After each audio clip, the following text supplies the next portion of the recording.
This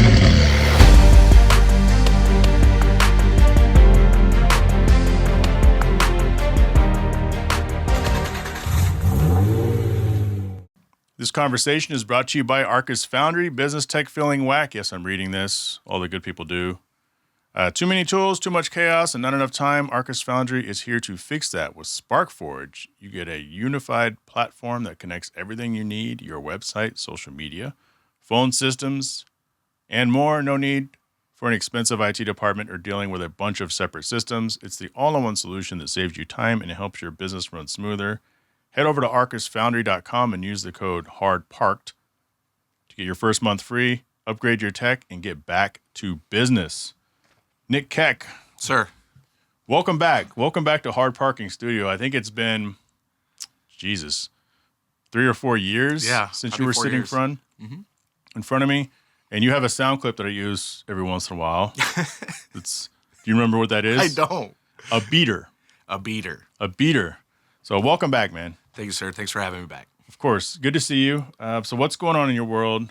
And at the end, we'll talk about what you're doing for work. Or we can hit it now. It's up to you, man. No, we can talk about anything. Not a lot of things have changed. In the last few years, I've found like a fitness journey. Decided to focus on my mental and physical health. It's important. Yeah. So definitely, and it's turned into an obsession now. So instead of going to the gym and just paying to keep their lights on and for their equipment, I've decided to start using my membership, and now I'm going on a regular 5 to 6 days a week for probably 2+ hours a day. So in that time, I've lost about 100 pounds. And, congrats. Yeah, and recomposition my body, adding another 20 pounds in muscle mass. So yeah, a lot of things there, and again, focusing on mental health, reading a lot of self-help books, and just trying to be a better version of myself this time around. Was there something that happened? I mean, you're a very opinionated person, and people know you for that. Just the tip, Nick. I mean, you are who you are at face value, and that's what I love about you, and I think a lot of people love about you. But was there something that you just decided to focus in on this fitness journey? So when the pandemic kind of happened, I landed a job that was work from home, and I realized I have no excuse for not going to the gym now. I have nothing but time. You're scratching your head. You've got time. You can make it. My gym is right across the street, bro. Exactly. Yeah. So yeah, it got to the point to where I was like, I don't have an excuse. I clock out of work at 4:00, I go right to the gym, and I just needed a way to form that habit. A few years ago, I was diagnosed with being neurodivergent, so I have severe. What is that? It's on the spectrum, so it's not full autistic, but I'm there. So I have severe O.C.D. and ADHD, and I knew that if I could create a habit of going to the gym, I would get stuck. So by going to the gym every day and just kind of doing that day to day, eventually it just got to the point to where I don't feel normal not going to the gym. So it just got obsessive. And then through, honestly, TikTok and YouTube, just workout plans and diet plans and stuff like that, it just has been evolving and getting there and furthering itself. I will say at this point, body dysmorphia has kicked in. So I still look in the mirror and I still see my fat self, and I'm like, I got to do better. But every time I see somebody that hasn't seen me in a couple years, a lot of times people don't even recognize me. So it's a good feeling, but I know there's still more that can be done. So I just keep pushing and striving to further that. Yeah, you're not as fat as you used to be. No, not at all. No, I went from a 44-inch waist to a 34-inch waist. Yeah, and I never really characterized you as fat. I just took that as an opportunity to throw that in there. Absolutely, but I was fat. You were bigger, but well, let me ask you this. There's so many places I can go with the information you just said.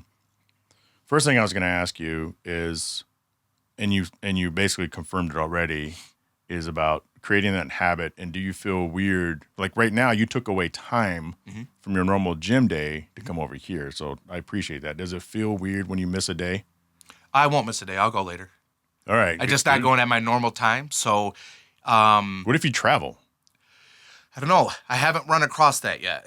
I do have a potential job thing that could come up in here in the future that would cause me to be traveling on the weekends, and I'm already like nervous about how I'm going to try to incorporate that. Mm-hmm. So I may have to look into some like obviously like see if the hotels have gyms and things like that, or just like general calisthenics like in the hotel room, just to get something in, just to help, or just really focus when I'm home. So that'll be a big change. But I always try to make a point to go. But like on a day like today, that might shift my focus to later. Uh, it does make it tougher. It's definitely that's where the true dedication I feel for me at least has to kick in. That I need to really dig down deep and say no. Like you need to go, Nick. Like you owe it to yourself. This is your job. Like I've to the point now. This is a second job. I've explained that to my friends, to anybody that's in like my dating life. Like this is a priority. I'm sorry, but this has to happen for me to be the person that I am. What is the response when you tell people that? Um, with my friends, they fully support it. In dating, it's usually a tough thing. A lot of women that I've tried dating have mentioned that. Well, I don't know. I'm not really a gym goer. It's not my thing, and I don't care if they Right. This are. isn't about you. I'm telling you Right. about me. I just need you to understand that, like, there's going to be 2 hours of every day that I'm going to be busy. Like, just imagine instead of my workday being 8 hours, I work 10-hour days. You need to accept that. And it, it's been hit or miss, but it has led for me to date or to look towards women that are in like Sure. fitness with self or same minded thoughts. Some shared interest Mm-hmm. so they understand a little bit more. Now, are you the traditional Mondays, Wednesdays, Fridays this, Tuesdays, Thursdays this? And then if so, what happens when you go to the gym and now it's your bench day Mm-hmm. and you typically want to do that first, especially with your OCD, right? Mm-hmm. And the bench is taken up and there's people just waiting, how does that affect you? Are you just like, okay, let me skip something else? Or you like, if I would have been here 10 minutes earlier, this wouldn't be a problem. So yeah, interesting to say that. So I'm not typical in this, like where I have certain days where I do certain things. I kind of so currently I'm doing what's called they refer to as like the bro split, which is a push pull legs. Um, and I basically just go every day, and I'll take like one break in the middle. Uh, so if I walk in on a push day and I want to hit a bench and all the benches are taken, I'll wait. I'll just stand there and awkwardly wait Because because they'll know. well they'll know, but I try to like I don't show like the body cues like like I'm frustrated. Like no, I just stand there and I'll just be on my phone waiting because I am that OCD. I need to wait. Mm-hmm. And like I don't care about time. Like I'll wait for the spot to open and then I'll just do my thing. Um but I have had it where it seems like I can't get to what I want, and with the OCD it does cause some frustrations, and I'm constantly pacing, and I'll walk out of there feeling that I didn't do as good of a workout as I should have or could have done, and when all reality I still got the workout in. Like it was better than 90% of what anybody else is doing. But in myself I do feel defeated. So do you have a checklist? Like, how do you know? Because some days have to feel better than other days. Mm-hmm. You don't really feel like doing it, but you know you need to do it to stay on your regiment.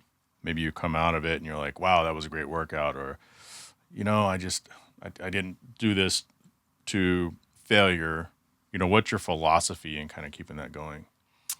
Um just if you put in the work, the results are going to come. Is just kind of how I go in.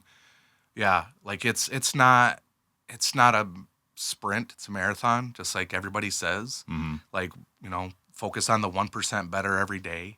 Um the fact that I did it is better than anything I would have done 4 years ago. And I've got a lot of friends that talk about their weight or their health, and I'm like, but you're not going to the gym. I offer you to come with me, but you don't go.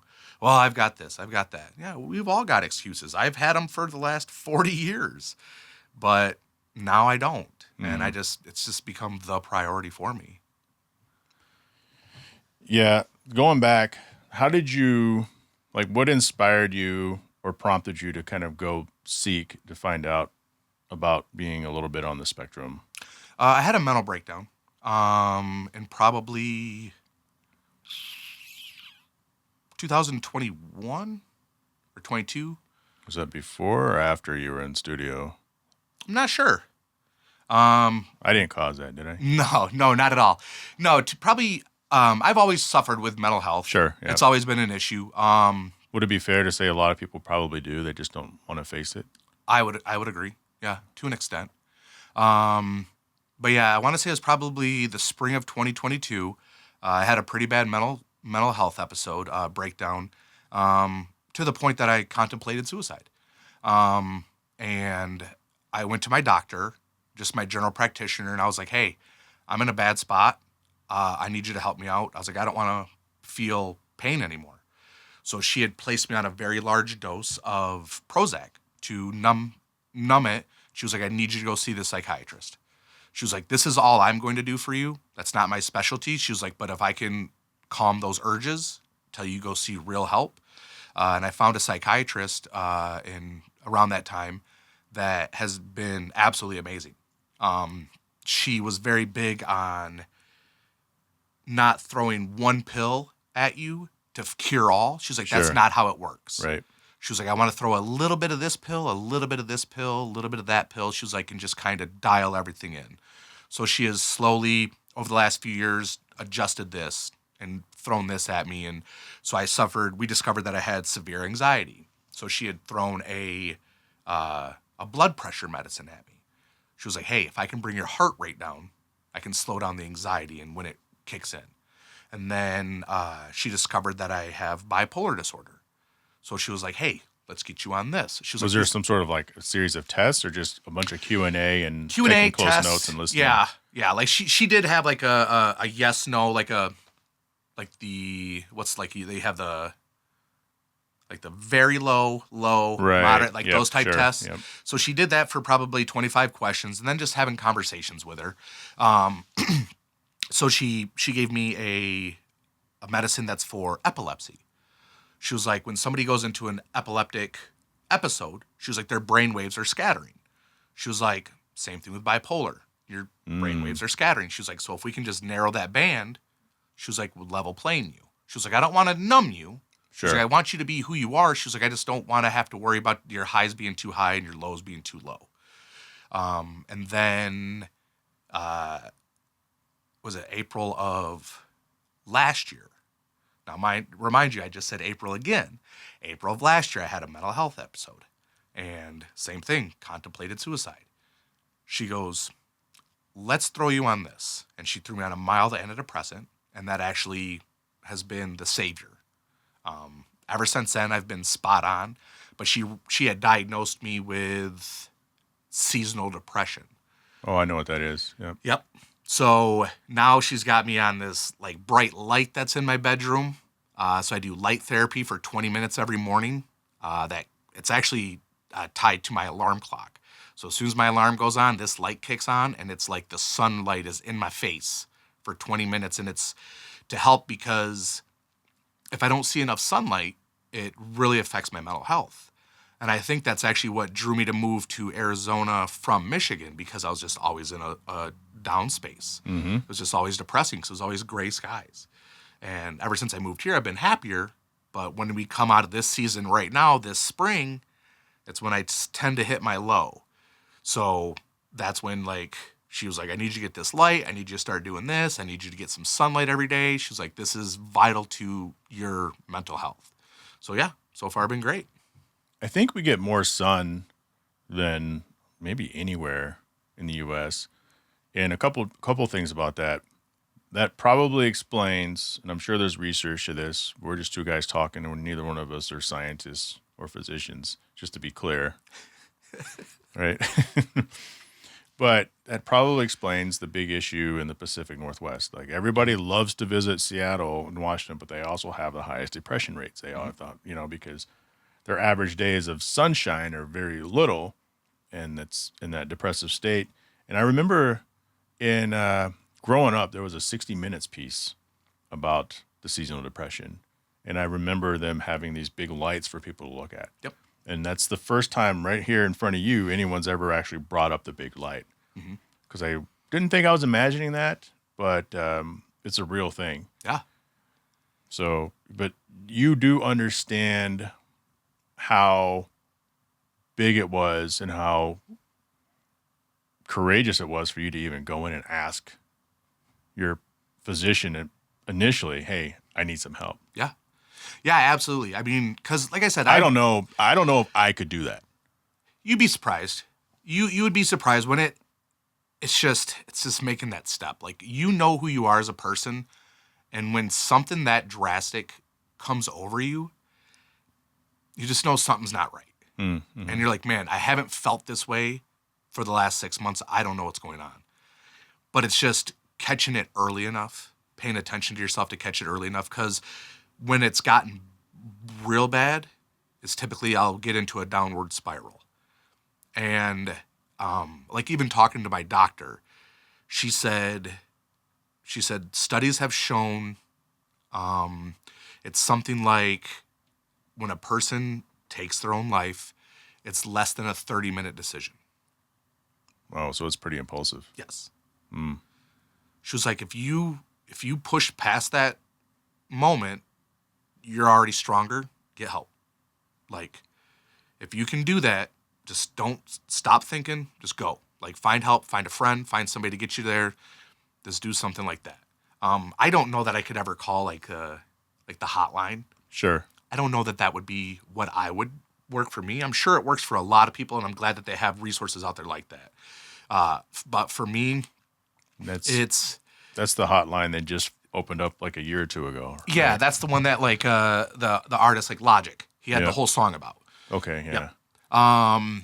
But yeah, I mean, it's like for me, it was more the physical and emotional connection. Because like I didn't really have much of a family, and I've been out here alone for so long. Yeah. That it's like I have nobody. Yep. And then when I start thinking about that, I'm like, I don't have anybody, and then it just it just spirals. So it's like, wait a minute, I do have people. I've got friends. It's just you got to get through the thought that you're not burdening them. Like a lot of times people feel like, oh, I don't want to bother them. It's not a bother. And then people are different though, right? Because some people want to know what's going on so they can do what they can. And some people may care about you, but they're just like, oh, it's too much for me. Yep. You know, and then it's a risk bringing it up, I would imagine, with some people. Yeah, because you don't know how they're going to react. Right. They might look. People are going to feel like, because you always think the negative in that mindset. Sure. You're like, oh, if I tell Jhae about this, he's going to look different at me from now on. Oh, that crazy guy. Or maybe look at you with pity, like, Nick, are you okay? Everything all right, man? Hey, man, you know, how things going? You're like, dude, I just want you to treat me like me, but just know I'm going through some shit. Right. Yeah. Yeah, and even my best friend does that. I've got a great friend out here, Bianca. She's been basically my sister for the last 5 years. Longer than that, I think, actually. And she's been my go-to a lot of times for this stuff. And yeah, every once in a while, I might just be sitting there with a dumb look on my face, and she's like, are you okay? You sure you're okay? Like, don't lie to me, are you okay? I'm like, I'm fine. Right. Like, relax. I woke up like this. Yeah, I'm just thinking something. So, but the fact that she does do that. That's good. Helps. Yeah. Yeah, she cares. She checks in on me all the time and things like that. So, yeah. Yeah, having people like that are big. So, again, we're not physicians. We're not scientists. Yeah. But would you think that a lot more people are on some level of the spectrum than people would think? Yeah, absolutely. Yeah, I mean, everybody's got their thing. I mean, you know, everybody's got their own self-diagnosis of ADD. They think that they are their OCD. It gets thrown around a lot. It does. Everybody says it. I always felt that I had OCD, but I didn't think to like what level it was until like having conversations with my doctor, and she was like, for lack of a better term, Nick, like, that's not normal. She was like, what you do isn't normal. She was like, it's not a bad thing. She was like, but it's the average person isn't doing that. They don't find that to be normal. So I feel there's people that are obviously further on the spectrum, but I think we're all on there. I mean, that's what separates us. We talked about, her and I talked about, I was trying to get a hernia surgery done. And I made a joke with one of the surgeons, and he didn't react. I was like, well, I don't want to work with that guy. She was like, why? I was like, I made a joke, and he didn't react. I was like, so he clearly doesn't have a sense of humor. And she was like, it's not that he doesn't have a sense of humor. She was like, he didn't get your joke. She was like, surgeons are basically autistic. She was like, they're really good at what they do. She was like, but that's it. They're not conversationalists. She was like, they're not comedians. She was like, they're great with their hands and what they do. That makes a lot of sense. Yeah. Yeah. So last time you were in studio, because there's so much stuff going on, and you're a guy with opinions. Yeah. Okay. So again, we're not scientists. We're not doctors. But I had asked you during the height of the pandemic or shortly thereafter about your vaccination status. Mm-hmm. And you were proudly unvaccinated.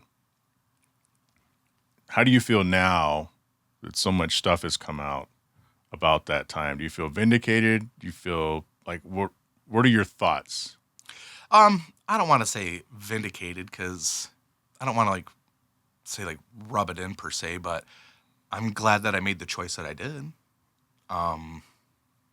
There's been so many reports of some of these side effects from the vaccine, and some of them they say they can't 100% say came from the vaccine. Right.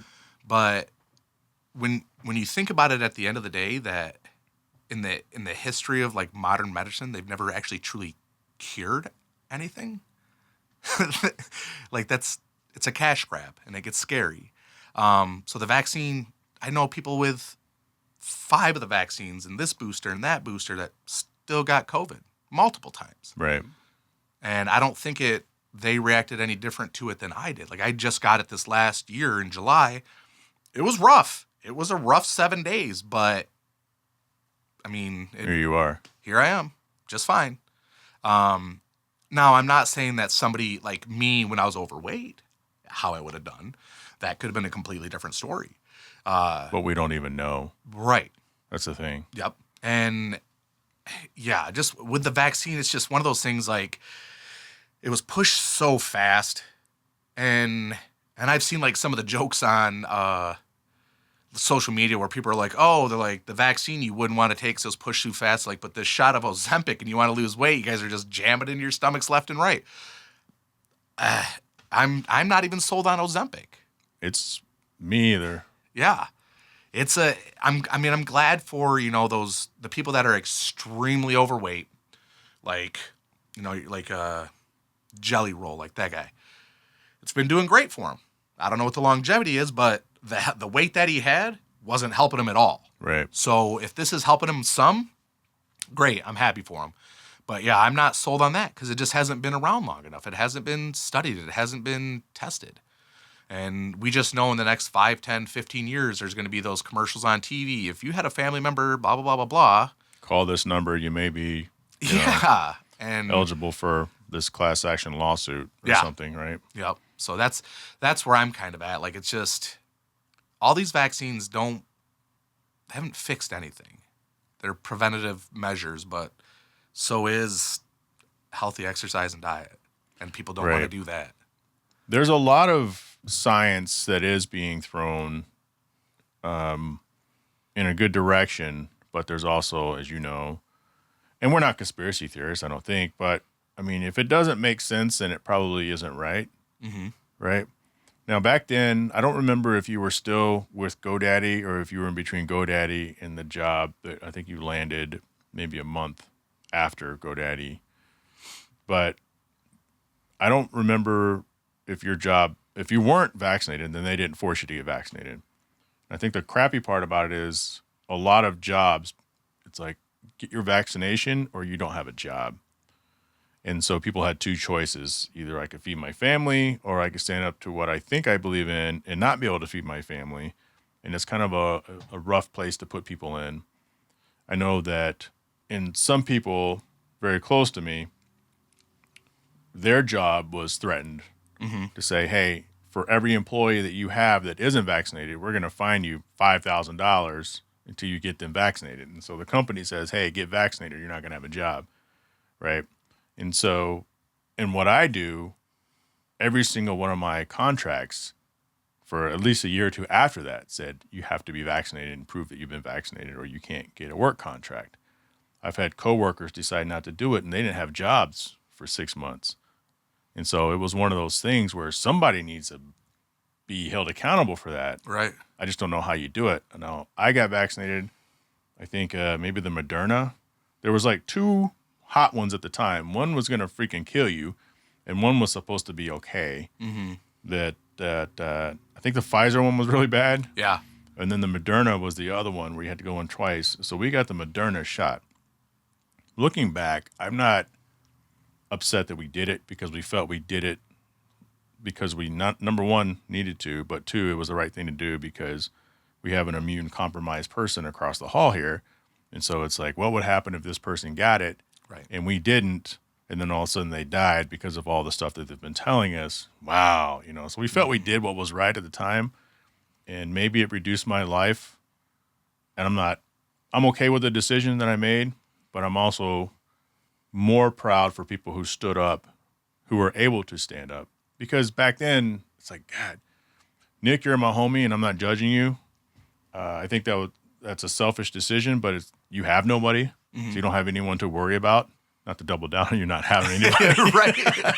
But, I understand that you were in a position where you can make that decision. Yeah. And, I mean, good for you. And it's like, how do we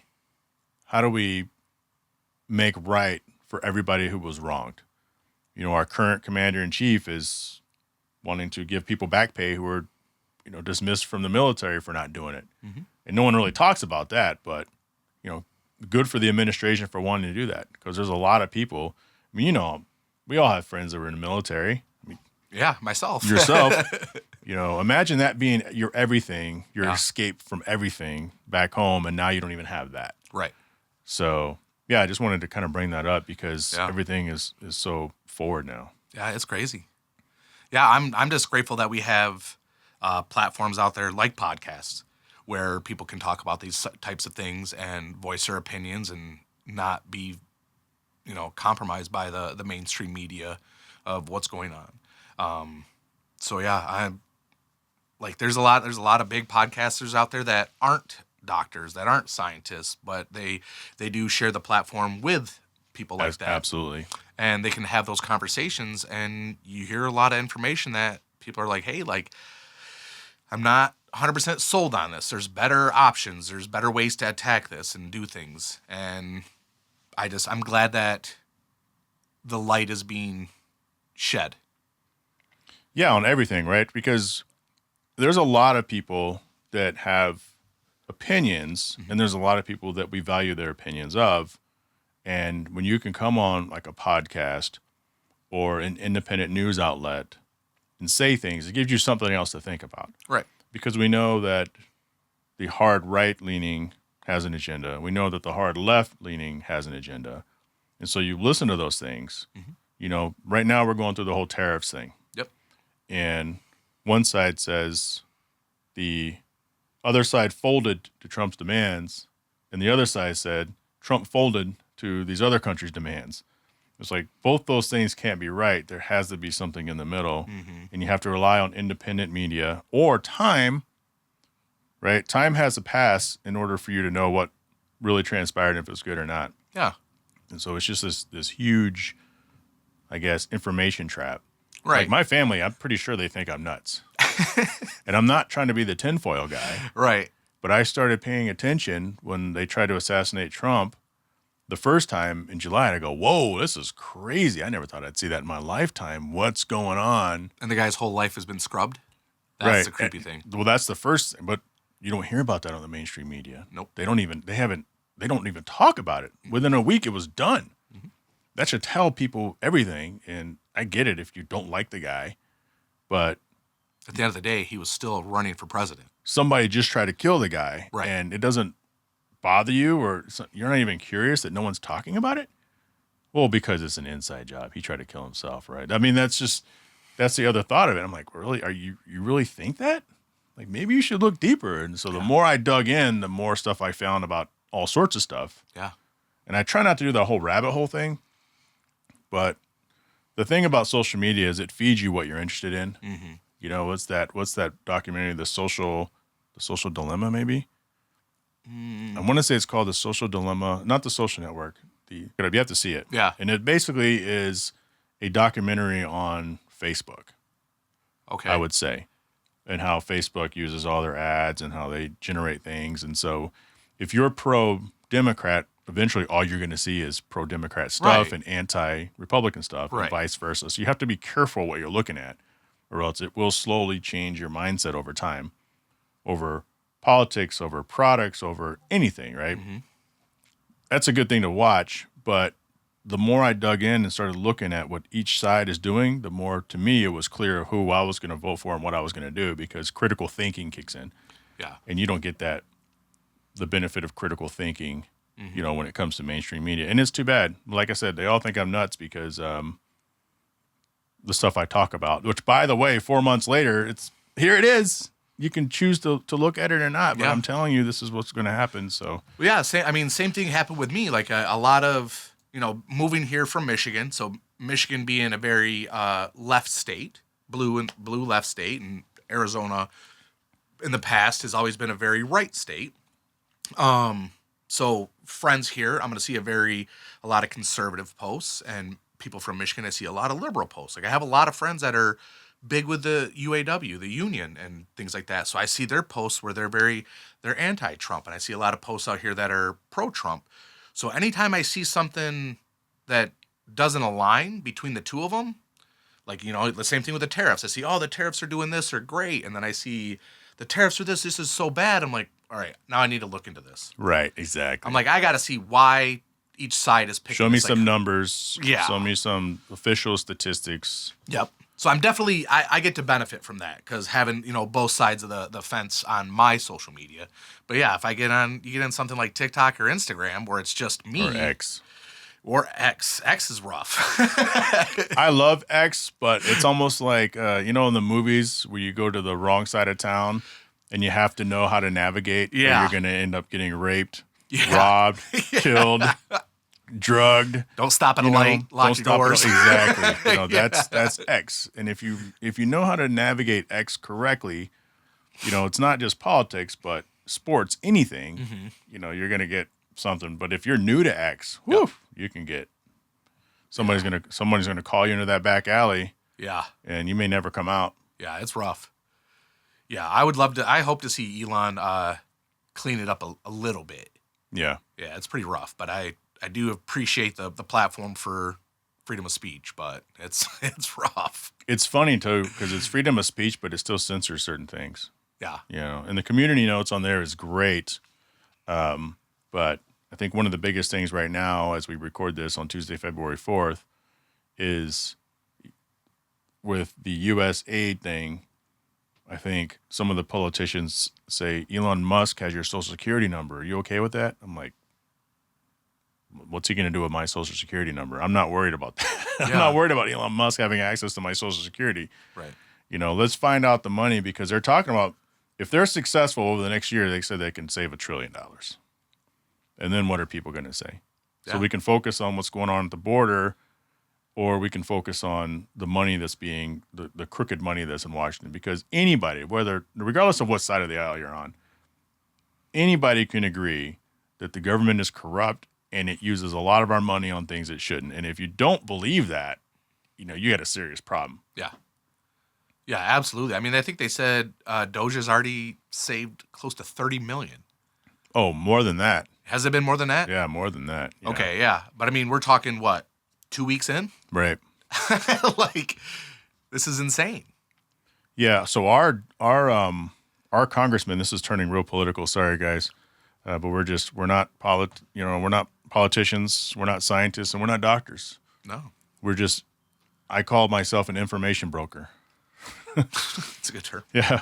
But our congressman, Eli Crane here, had posted on X a video of him in front of Congress last year trying to reduce the spending of U.S. aid by 50% because he had found some of the abuse of funds.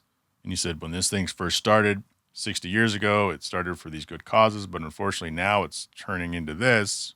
need to cut that spending by 50%. And he was outvoted. Not every Democrat said no, and 114 Republicans said no. So it's not a partisan thing. It's not just crooked. Everybody's crooked. Yeah, it's all greed. And everybody has money that they're probably laundering or making from these operations. I mean, that's what we want to see. You know, we want to see this. In fact, he actually uncovered just before the election, he did his research and found that Maricopa, shocker, right, the county that we live in, had tens of thousands of false voters or people registering with the same different voter IDs with the same social in a couple offices in downtown Phoenix. Like, he did the work on that. You never saw that on the news. So I trust that he has our best interests in mind and doesn't have an agenda when he does these things. Right.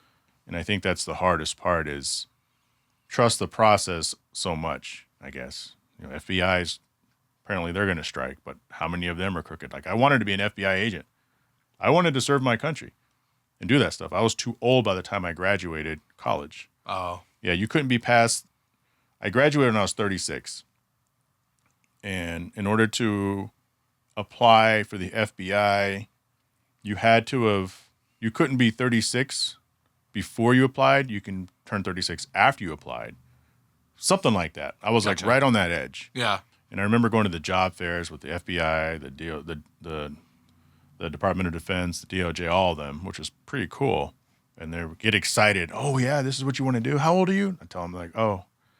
I'm like, okay, that fucking sucks. Yeah. So I want to serve my country and do it the right way. And I think there's a lot of people who want to do it. But corruption runs deep, and I think it's easy to be corrupted or threatened to look the other way unless, kind of going back to the vaccine thing, you're going to get this shot, not because I want you to, but because I'm going to get fired if I don't make you do it. Right. So you don't really have a choice on the matter. So unfortunately, I think a lot of federal employees are going to lose their jobs for doing what they felt they had to do maybe at the time without any malicious intent. But I don't know, man. Yeah. Crazy times. Crazy times. Yeah. Hopefully it's getting better. I think so. Yeah. I think we're taking a step in the right direction, but it's going to be, I mean, it's early. Like I said, it's only been a few weeks, so. Yeah. We don't know. I mean, hey, the price that we were just talking about this earlier, man. I got a luxury. I just had a couple of eggs. I'm rich, right? Yeah, right. But the thought is that, okay, well, this guy's, my eggs are still expensive. Well, it's not a light switch. No. It and takes it's the time. bird flu causing the egg price. It has nothing to do with the political party. Right. And that's everything, right? Because people think that you can be mad at Biden for this, but maybe he had absolutely nothing to do with that. You can be mad at Trump. Maybe he has actually nothing to do with this. You know, do a little bit of research. Yeah. You can do a little bit of research. Let's talk about your vehicles. Okay. So you pulled up in a motorcycle. Yep. And then you have an SS? Yeah, it's 2017 Chevy SS, so the four-door sedan, the one that was brought over from, like, Australia. The Holden? The Holden Commodore, yep. They brought them over from 14 to 17. Most people know them better. Like, they knew the first ones that came over back in 08-09, the Pontiac G8. Right. But this is the newer version of it. So 14 to 17, they brought them over here, and then the end of 17, that's when they stopped production of them. I swear I saw like a documentary or something on the Holdens. Have you seen that? I haven't. I swear you have to look it up. It's actually pretty cool. They talked about kind of Holden versus Pontiac, right? How they're the same, but they're not. Yeah. They had a healthy competition between each other. Yeah. And I think it had to do with them in racing. Okay. Maybe. Could quite be. But yeah, I mean, Holden brought over a lot of cars throughout the years. I mean, the most recent, like, Chevy Caprices, those were Holdens. The 04 to 06 GTO, those were Holdens. So yeah, a lot of great cars have come out of there. You can tell which one's a Holden versus which one's an actual General Motors product because the Holdens are better by far. Because I would never own a General Motors product. So yeah, I love this car. This is the keeper. I've had a lot in the last few years. I mean, quite a few. You've gone through a lot of cars since I've known you. Yeah. I felt like maybe not, but you've always had the Mustangs that I had would go two like Mustangs. 10,000 miles an hour and stuff. Yeah, so I had my 15 EcoBoost Mustang that I did a full build on that. I had my 1650 Mustang, had that for a couple years. And then I had prior to the first Mustang, I had a GTO.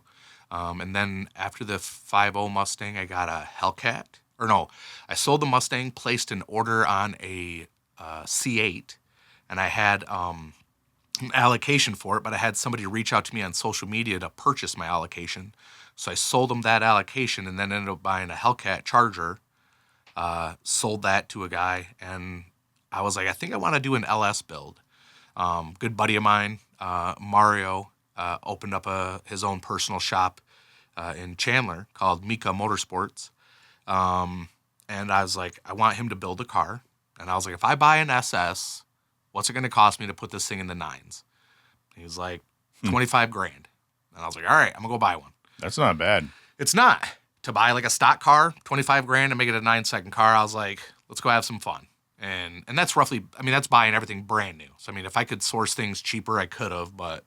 Just for point of reference, that's like a stage 2 build on a first-gen NSX to get it. Yeah, to get it. Maybe if you do that as an all-motor build, you might be going, I don't know, 400 horsepower. Oh, okay. Yeah. Yeah, so this not a lot for their money. Yeah, and these cars are heavy. So to run nines, you realistically need 800 plus horsepower to the wheels. And so in March of 20, I started looking for SSs. And at that time, the pandemic hadn't really hit yet. So we hadn't seen the spike on cars. Crazy spike. Yeah, and I found one on a Facebook group, 2017 Cyclone Gray Metallic, best color ever. Had 19,000 miles on it, and the guy had it listed for 29 grand. And I messaged him, and I was like, what's your best dollar? And he was like, 29,000. He's like, it's not going any cheaper than this. And I was like, You're all that right. guy. I was like, all right. What's the least you'll take? Yeah. And he was like, 29. I was like, okay, but he was in Maine. So I'm buying this car sight unseen. In probably one of the worst parts of the country for weather on cars. Yes. Yeah. But I had learned that he had only had the car for about 4 months. It was a Texas car. Okay. So I knew I was sitting good for that. I was like, send me all the videos you can, everything. Looked it over. From what I could see, it looked great. Sight unseen. Went to the bank, sent the money. We went to get it shipped out here. And that's like that moment is when the pandemic went crazy. And all the riots started happening and everything. And trucking shut down. Right. I forgot about that. I couldn't get the car delivered for 4 weeks. So I just sent this guy 30 grand for a car, and he gets to keep it for a month. And I was like, hey, I'm not trying to be that guy, but can you do me a favor? Send me a picture of the odometer. And he's like, yeah, no worries. 4 weeks later, car shows up, and it's perfect. Like every bit of it. He didn't 100% great sale. 6,000 miles later on the Not odometer. at all. Not at all. It was great, man. I had the right mileage on it. Looked beautiful. It was immaculate, flawless, not a ding, not a dent. Never been repainted. I mean, we went through it tooth and comb, and I had already bought all the parts to make it fast while I was waiting, because I don't typically wait too long to do stuff like that. Right.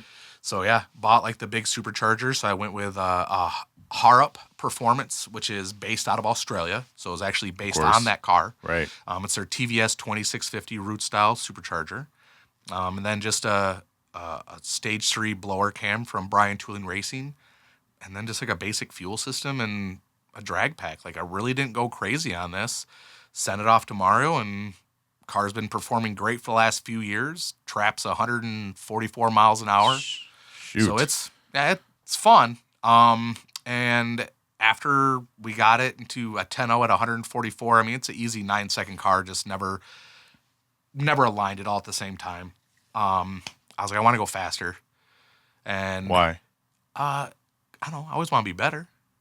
Like I've reached the peak, so I want to go faster. Okay. So he was like, what are we talking? He's like, you want 1,000, 1,500, or 2,000 horsepower? I was like, I want like 1,500. And he was like, okay. And he just started sending me bills. He was like, just pay for this, pay for that, pay for this. So the new build we're doing right now, it's actually in the shop right now getting put together. Did a Dart aluminum block. We're doing a 383 stroker, which it's probably going to be closer to about 390 cubic inches. I'm going to keep the same supercharger. We did Brodix racing heads, 6-bolt main, fully forged internals. Motors, I mean, basically bulletproof. The block alone cost me about $11,000. That was rough. Right. Because that happened during the pandemic. So when we ordered the block from Dart, it was $9,000. And then a few months later, Dart called up and said, hey, the price of aluminum in China has gone up. It's $10,000. And then a few months later, it's $11,000. And I'm like, hey, what's the deal? Let's go. Yeah, I'm like, what is the deal? I was like, how do they keep doing this to me? I was like, what are my options? He goes, well, we either pay the price, he goes, or we say, screw it and get our money back and start over. And I'm like, this sucks. I'm like, all right, let's just do it. Sure. So, yeah, this ought to be fun. The goal with this one is, with the motor, we're going to probably put about 23, 24 pounds of boost through it. We want about 1,100 to 1,200 wheel horsepower. That's the goal. Yeah. Yeah. So you still haven't got over that. You still got that video of me walking you on the 60? I don't have that one. I have the one of we were probably driving down a random street, and I just happened to pass you really fast. And I think that's the same video, but from my perspective, yeah, that's the one. Yeah, I said, I know you're going to completely blow me off the highway. There's no cars out here. It was late at night. I think we're coming back from an event. I go, let me just see what this thing can do against yours. And I felt like maybe I forgot to hit the gas. Maybe I forgot to downshift, but you were gone. And I just laughed. Yeah. Somewhere I have that video with me chuckling. I don't know. It's hilarious. But that was like, wow, you know. In a car, I'm fearless. On my motorcycle, I'm so scared all the time. You should be. Yeah. Because it's not you. Right. It's the other people, right? I don't know. Really, it's not that, because even if I'm out just by myself, like, I am white knuckling it at all times. Like, nobody's around. I have this fear that I'm going to fall over. Like, I know science doesn't allow that. So why do you have the bike? Have you been into bikes always? Have you always had a bike, or that was just kind of an impulse? I've always wanted them. Sure. I'm terrified of them. I think they look great. Yeah, I've always wanted a bike. And then my best friend that I brought up earlier, she started dating a guy that she had met at Bike Week, and he's a big Harley guy. Okay. Like, that's so you bought a Honda? Yes. But so I started. Good for you, by the way. Yeah. So we started looking into, I started looking into bikes, like, because she was talking about getting a bike. So I started YouTubing it, going down rabbit holes, following these YouTubers and this bike and that bike and these newest bikes. And I saw this one that came out, and it was unique. It's the Honda Rebel 1100. Okay. And it's their touring edition, so it's got bags. Sure. But what made it unique, and I'm sure your listeners will love this, any of the enthusiast ones, it has a DCT. So it's automatic. And I was like, man, I don't have to deal with a clutch. I was like, right, because the bikes are opposite, right? Yeah. I was like, this is so easy. I was like, it's just like a really fast scooter. Right. That's so funny. So I was dead set on getting this bike. And then we were all having dinner joking about it. And I was Mr. Ego. I was like, well, I'll have a bike before you. And I said that to her. Well, the next day, he went and bought her a bike. Wow. So he went and bought her a Harley Sportster, 1200. And I'm like, shit, I got to get a bike. And so I went and found a Harley, a Sportster, and had him go pick it up. I was like, hey, I don't know how to ride this thing. Can you, like, teach me? He was like, do this, this, and this. Like, he literally gave me a 5-minute conversation of how to learn how to ride a motorcycle. He was like, once you keep doing that for long enough, you'll feel comfortable. Just go. And I was like, okay. And I figured it out, rode that for about 6 months. I was like, this thing is so heavy and so hot and so slow.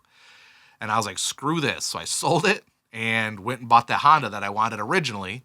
Mm-hmm. And I love it. It's a great bike. I bought it brand new, runs like a champ. It's fun, and it does great things.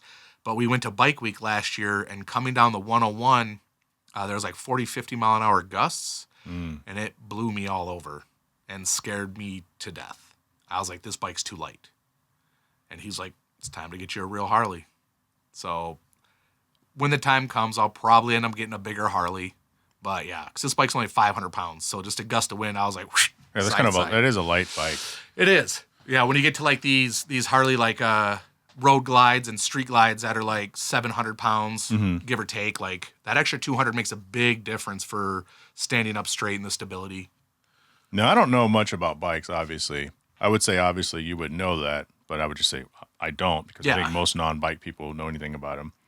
But for it to be a DCT, are a lot of bikes that way now? No. Right? So do people mess with you because you don't have them, you don't have to, shift? Like in the car world, it's like, same thing, okay. Worse. We're like, oh, that's an automatic. Yeah, worse. Like it is worse. Like people just laugh and they clown on you, and I'm just like, I feel like it's safer, honestly, because it's one less thing you have to. I agree. One thing I don't have to pay attention on, right. Especially like in the city. I'm not downshifting, upshifting constantly. It'd be worse. You could have one of those 3-wheel bikes. People probably clown the shit out of those. Those are dumb. Yeah. See? Look at you. Yeah, look at you. Dumb. You're like those are good for old people. You're like a high school sophomore right now. You gotta be at least 65 years old to ride that. Right? That's like it's one of those things that's like a Werther's original coleslaw, potato salad, 3-wheel bikes. You got to be 65 I like Werther's original. You're showing your age. Yeah. I've liked them since I was like 8. You probably like coleslaw too. I hate coleslaw. Yeah, see, nobody does. And why does that always come with fish and chips, man? Because, we've had the fish and chip discussion.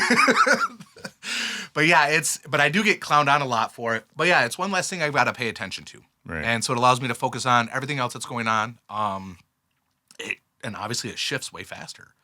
I mean, my buddy's big Harley that he's got like this $10,000 engine built, like all this power, and light to light, he cannot, 0 to 70, he cannot keep up with me. After 70, he just pulls away.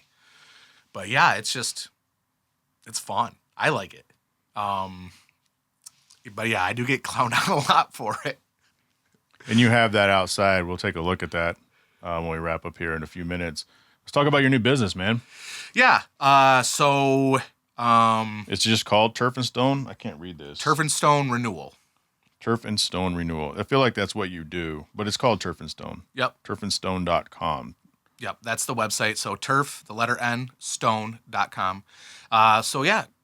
Turf cleaning, sanitizing, deodorizing, just, bringing it back to new, revitalizing it, and just getting rid of like pet odors and stuff like that.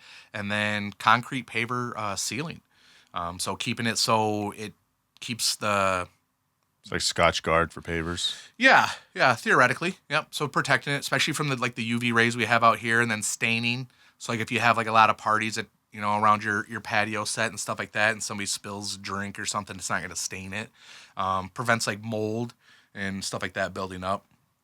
I never thought about the mold part. I don't know why, but it makes a lot of sense. Do you guys hit it with like polymetric sand first? Yep. Brush that in and then seal on top? Yep.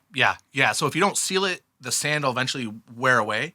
So go in there like a heavy pressure wash, clean it, get all the stains out of it, make it look as good as new, and then re-sand it, let that sit in, and then seal all the pavers. And that's good for, depending on the sealant that you typically do, for about a year, every year. So it'd be something you want to do on an annual basis, especially out here in our harsh climates. We had a company come out. I just showed you the backyard earlier, and they sealed it. And according to them, their sealant lasts a lot longer. But I think we started realizing, like within weeks, that it wasn't all that good. And we had them come out and redo it because the polymetric sand was all over the place, and the pavers were popping all over the place. When it could, that could have to do with our soil here too. But could, we may need to have your company come out and do some stuff, because that entire back part of the pool, all that was recently lifted back up and put back down because the ground was unsettled. Gotcha. So I'd have to believe that. I don't know if I don't know if they spread the sand. Maybe I have to go out there and look, but I'm pretty sure we're going to have to get that resorted, refigured out. Absolutely. So why did you decide to do the Turf and Stone? And I think for some people listening or watching, I guess, artificial turf is a big deal in this part of the country. And remember, we live in Michigan. Yeah. And you would hear about it in California and Arizona, and you're like, what on God's green earth? Like, that's just crazy talk. Yeah. That's crazy talk. Yeah. Right? But it's everywhere, and it's getting better. But yeah. Is that why? It was just, I wanted to start my own thing, and I was debating on what I wanted to do. Kind of going back to the O.C.D thing. I really like cleaning, maintenance, stuff like that. I joked around with a friend of mine about being like a housekeeper. And she had said, she was like, do you think you could do that as a job? Like clean people's houses every day? I was like, well, yeah, I love cleaning houses. I love cleaning my house. She goes, you love cleaning your house. She was like, your house dirty is cleaner than most people's clean. She was like, so think about that. She was like, you're going to walk into somebody's house and it's going to be disgusting. She was like, and you got to clean it. And I was like, oh, yeah, that'd be kind of tough. And she goes, right. Yeah.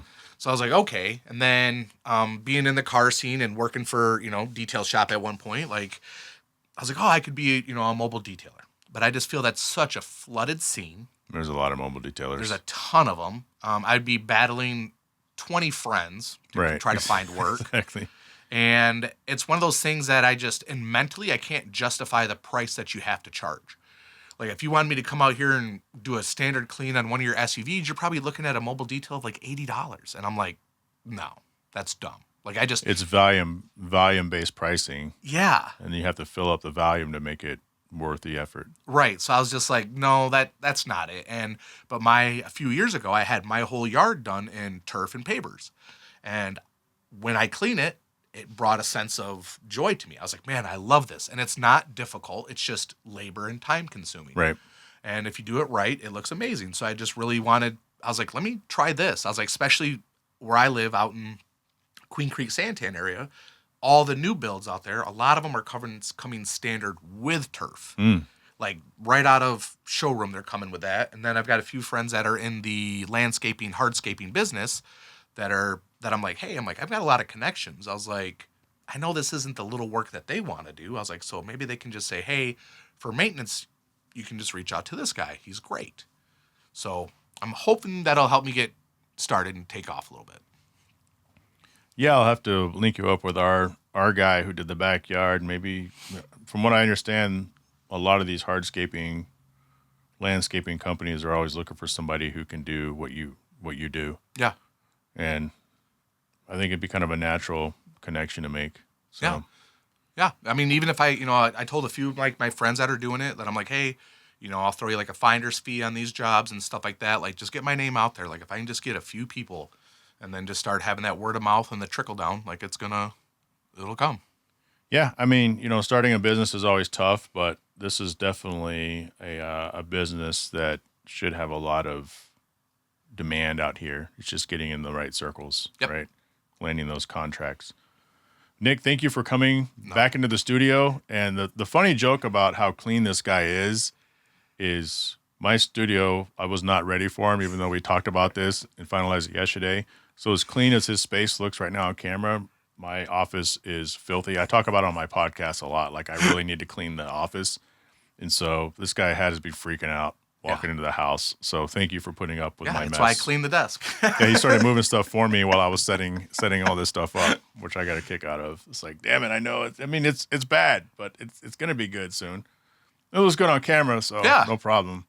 Again, that's turfandstone.com. Yep. And then just the tip still, or? No, gosh, I don't even know what it is. I think because now I see your name. I don't see your @ Yeah, that's it. It's my name. Okay. So yeah, it's just Nick.Keck 1121. Like, why'd you change that? Well, I deleted just the tip. Oh, I guess that makes sense. I went off of Instagram for a few years because like the mental health. The mental health stuff, yeah. Yep. And then I was like, man, I debated for a long time getting back on. And I was like, I'm not going to do this as a car or a persona or anything. It's just going to be me. I feel that. Yeah. Mine's been at Jhae Pfenning for a couple of years now. Yeah. So it might not be car stuff. It's going to be car stuff, fitness stuff, work stuff, dumb quotes, whatever. It's just me. You stuff. Yeah. Thank you for being here again. You got a special t-shirt, hard parking, the coasters. Thank you for going and seeking professional help. You belong to that group of buddies of mine that I don't see very often, and I'm always happy when I do see them. Mm-hmm. And man, to think that you may not even be sitting in front of me right now, breaks my heart that I would have lost out on that. But at the same time, I appreciate that you are sitting in front of me and that you did seek help. And hopefully other people who listen to this or watch this can reach out to their network, because last year I did like mental health or check in with your friends episodes. And I think technically this would be the first one of this year. And so it's people find value in listening and watching these type of things. So thanks again. Best advice I can give when it comes to something like that, and it's been every year it's been my New Year's resolution. If you're driving around, you're doing anything, and you think of a friend, call them. Yep. Stop. Don't just be like, if that memory kicks in or something kicks in, just call them. Yep. There's a reason they came into your mind. Just give them a call. A lot of times people will like, oh man, remember that one time? Like you just drive and you're like, oh, I ate there one time with Jhae. And then they just go about their life. No, that happened for a reason. Call that person. Just, hey, just wanted to say, hey, how you doing? Haven't heard from you in a while. So I make it a point. I don't text anymore. A lot of times I'll call because it's different. A text is stupid. We're old school. Yeah. So I'll still send you a text though, but yeah, at least you do voice memos. Oh yeah, that used to drive everyone crazy, but I think and it might still drive people crazy, but it's more personal. It is. And you can't screw up typing. Right. You can't misinterpret what somebody's trying to type. And at least they get to, I tell people deal with it. Yeah. You know, if you can't listen to it, click the little keep button and listen to it later. Yeah. But yeah, I just say, like, that's my biggest thing is, like, if you think of somebody for any moment, like, give them a call just to check in. You don't know how big that's going to be to that person at some point. Right. Because you don't know what they're going through. You never know. Just, hey, thinking about you. Okay.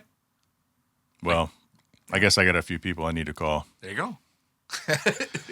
The Hard Parking Podcast, a little bit of cars, and so much more available anywhere you get your podcast, or check it out at hardparkingpod.com.